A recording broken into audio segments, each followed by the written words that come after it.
Los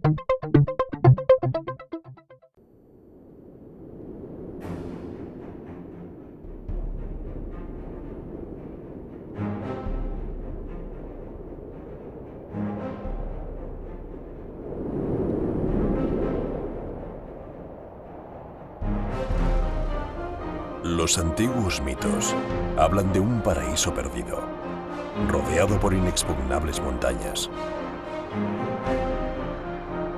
Una tierra mágica en la que reina la paz y la abundancia.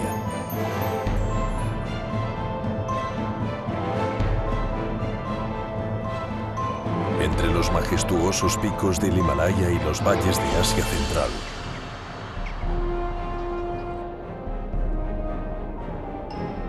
se esconde un mundo que los relatos cuentan está conectado con todos los continentes.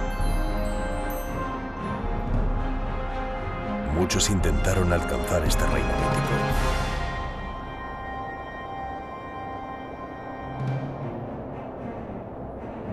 Pocos superaron algunos de sus pasadizos secretos.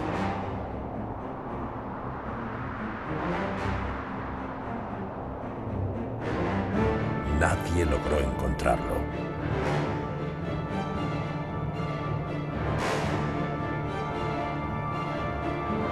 Ahora la leyenda se vuelve realidad.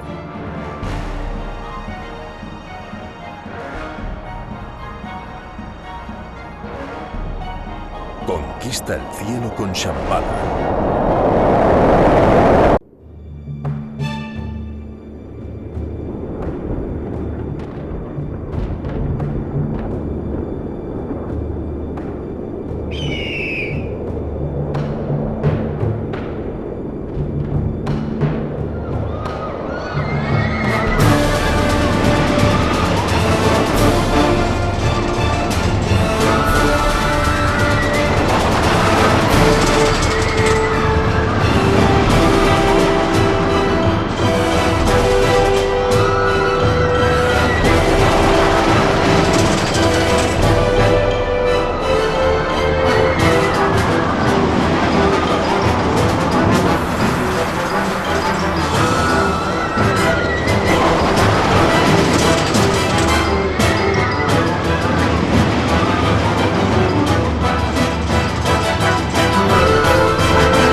Shambhala, un viaje de leyenda.